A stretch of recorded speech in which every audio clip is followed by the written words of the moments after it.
Hello, my friend, and welcome back. Lorenzo wants to say hello. Say hello, Lorenzo. Okay. Thank you so much for tuning in. Today, I want to talk about intuition and developing your intuition and how exactly to do that. Now, of course, this looks different for everyone because, like everything else, we're individuals and everything, is a little bit different for everyone.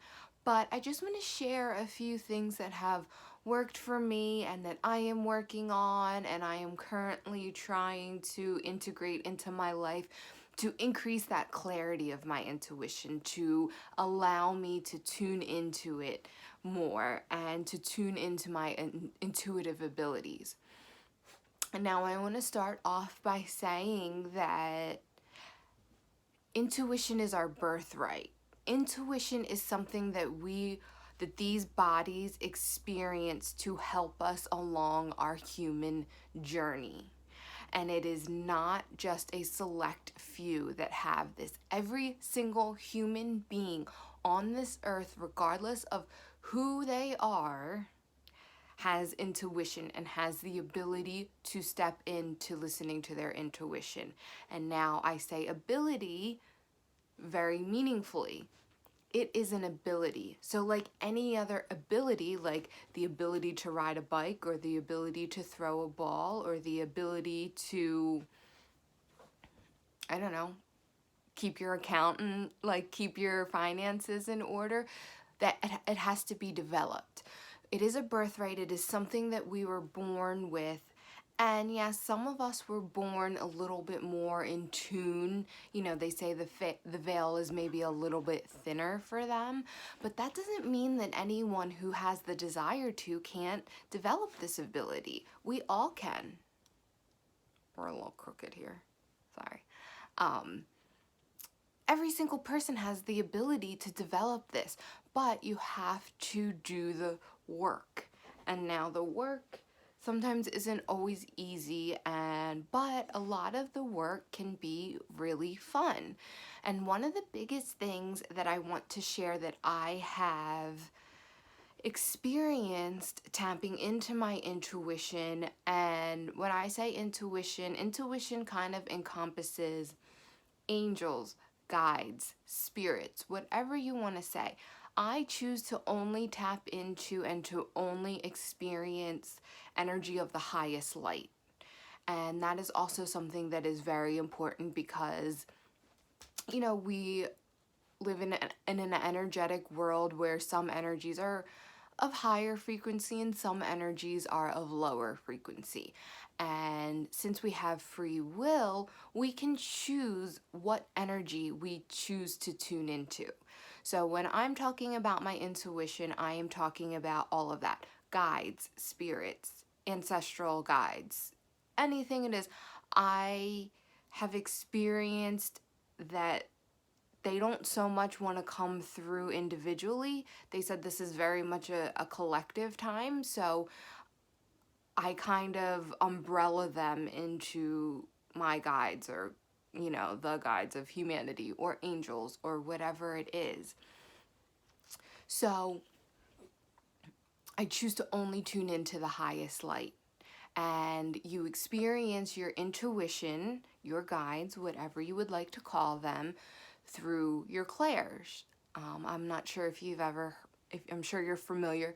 Clairvoyance is your mind's eye, your mind's sight, and that is where you can see pictures in your mind, or images, or sometimes it's like a little clip of a movie. It's different for everyone and it's different every time.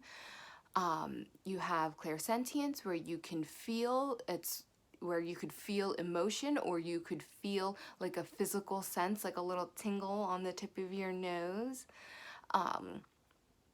There's clairaudience, where you hear. There's claircognizance, where it's kind of like the information is just kind of like dropped into your mind. And there is, I forget what the clair is called, but there is a clair for scent and taste as well.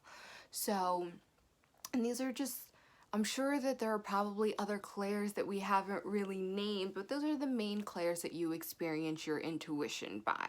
And sometimes that gut feeling is what we're most familiar with, that intuition. So that would probably be like, maybe like a little bit of a combination of claircognizance and clairsentience, where you can feel it in your gut and you just know it in your mind exactly what it is, whether you should or shouldn't do something, you just have that gut instinct. So, what I want to talk about is how to develop these abilities, because they need to develop. And the one thing I want to stress, especially for me, is this is very much a journey. I am not an expert. I am not the most in tune person by any means, but I have really accelerated my intuitive journey.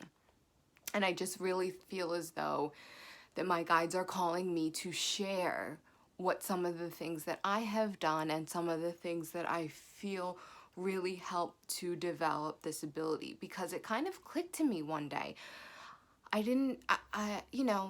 You always hear intuitive ability, but sometimes, like, I very much felt that it was like a born ability, like some people are just naturally better at baseball and, they're just born that way. That's kind of the way I always felt about it. But in the same tune, the best baseball players are the ones that practice. So even someone who just had the pure desire to play baseball and the drive and the will to practice and to do what it takes to become a better baseball player, that person will always excel over the person that had that natural ability, that person that was born with it. Because if you don't develop the gifts that you are born with, they kind of fade away. And that is what has happened with our intuition. We live in a society where our intuition is not even a part of a thought or what's taught or what's talked about at all. And since we have just started to live that way, our intuition it hasn't become quieter. It's always the same loudness. But like I was talking about yesterday, about like not being able to hear the whisper if you're in a loud concert, the concert has just become louder and you're not listening for it, because you're never taught to. So to start tuning into your intuition, one of the biggest things for me is to learn how to process your emotions. And emotions can very much cloud your intuition, because the emotions start in our body, and then by thinking about them and holding on to them, we bring them into our mind. So then these emotions are like going around in our mind, they could snowball, it could get worse. And that clouds our intuition, because that is noise. So how can you really hear your intuition when you have all this noise going on in your mind? So processing your emotions is not that hard. A lot of times I think we make it out to be a lot more difficult than it actually is, because you see in the movies and the therapy, and it took me years of therapy to work through this, and yeah, some things are like that. However, most emotions that come up for you don't need to be thought about and heavily processed. All they need to do is to be felt and to experience them. So, this even happened to me yesterday. I was feeling I guess like a little bit down, a little bit more frustrated. And instead of trying to change how I felt and trying to, I didn't let myself snowball into the emotion, but at the same time, I let myself experience it, as opposed, because when when you feel a little sad and you're like, I don't want to feel this way, I want to feel happy, that's that resistance, that's that pulling on that rope that actually keeps that emotion around. You think that, by distracting yourself or by just trying to think about something else, that you are sending that emotion away. It doesn't go away until it's experienced. So you have to allow yourself to feel the emotions, whatever emotion that may be. Allow yourself to feel it, breathe through it, acknowledge it. If it lasts more than a few minutes, and it's a negative emotion, you don't want to hide it and kind of slap a smile on your face. What you may want to do is maybe just tell people that are closest to you, like, I'm not feeling that great today, or I'm not feeling quite myself today, or I'm feeling a little down today, so please don't take anything I do personally. Because a lot of people around us, especially people closest to us, do take it the most personally when we are not ourselves. But however, it is so important to process that emotion, because emotion, energy in motion, you want to keep it moving. So experience it, feel it. If there are any lessons to be heeded, heed those lessons and let it go. Like if there's any message that it is there to deliver you. For example, like if you're feeling angry, you most likely feel violated in some way. You want to maybe pinpoint that, and then you can choose to pivot in a way once you pinpoint, what was triggering you.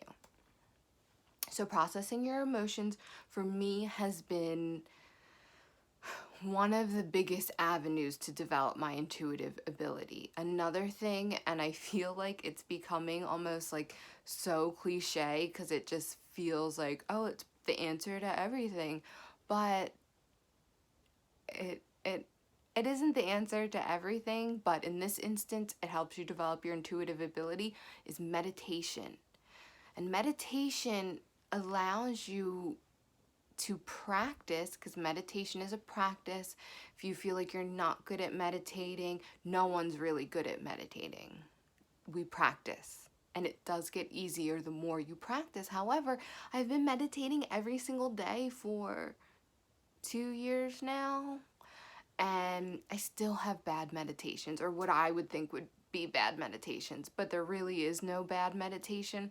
With meditation, the key is consistency, is continuing to practice. You don't want to meditate randomly, because that's not really where the benefits come in. The benefits of meditation really come in from a consistent practice. And you have to acknowledge that you're not going to be perfect. Some meditations will be better than other, and there are different kinds of meditation. So I encourage you to find a type of meditation that works for you. And meditation really works with your intuitive ability because it helps to quiet the thinking mind. And if you do like mantra meditation or like a focus meditation where you are really actually taking your physical body and allowing it to focus on one thing, so then your subconscious, your spirit, your mind is able to then expand kind of. That is a great meditation, and that works just as well, because meditation is what we're really trying to develop our spirit, and we're really trying to occupy our thinking mind. So meditation is a great one. And another big one, and I am, please don't take this as me preaching or telling you what to do because I'm so perfect at this. No, this message is just as much for me as it is for you. So one thing that I definitely want to touch on is, because we experience our intuition through our physical body. Intuition is a human thing. When we are not human, we don't exactly have intuition, because we don't have that block. There isn't that thinking mind that comes between ourselves and our intuition. So because it is very much a human thing, we need to take care of this human vessel, because that is how we experience our intuition, and that is how it becomes more clear, is when we start to feed our body nourishing food and we allow our body and we give it the movement that it craves, and we also mix that in with a little bit of fun, that helps to accelerate our intuitive journey exponentially. And actually, I think I forgot to talk about this before. I was going down this road about when, as I have increased my intuitive abilities and I'm tapping into my guides and my higher self, whatever it may be. Like I said before, it's more of a collective for me, it's not individual. But what I have found, and I really, really think is so amazing, is my intuition, my guides, our guides, whatever, are very, very light-hearted. They're very much in joy. They very, like, I have heard them laugh. I can feel the joy sometimes that comes from them, and they very, very much encourage to not be so serious all the time. And, you know, because essentially, like, this world is a simulation and apparently nothing is real. I don't really know the truth. I mean, I don't know for sure. But so if that were to be true, if that were, you know, don't take things so serious.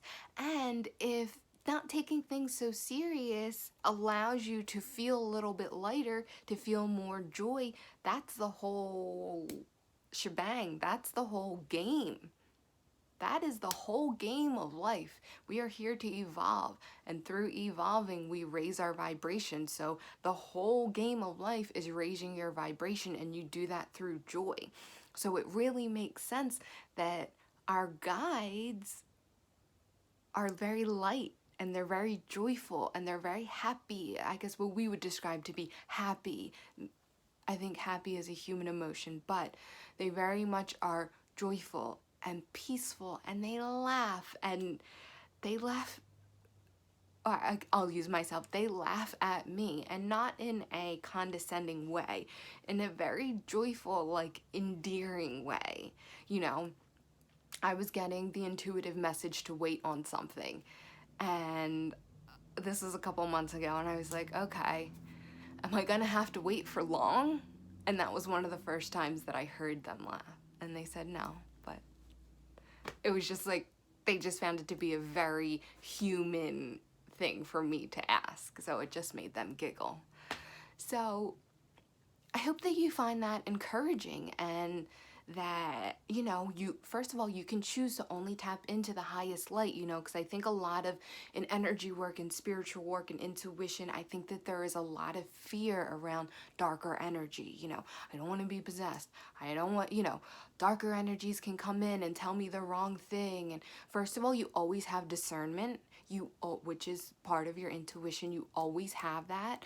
So if you're ever questioning something, you can just ask, did this message come from the highest light? And you'll know, you'll get that answer as you start to work on your intuition. And then always, always choose. You have to set the intention, and you kind of have to do it over and over again, because we have that free will, and we could communicate with denser energy if we choose to.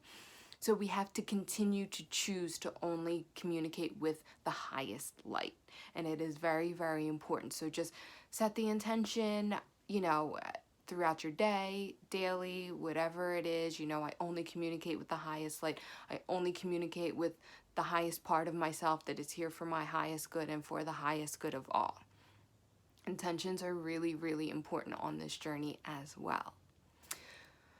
So that is our message for today. Maybe I'll do a part 2 about this video as my journey continues and as I find more and more things that help me along this journey. And thank you so much for allowing me to share this. My name is Anne, and I'll see you soon, my friend.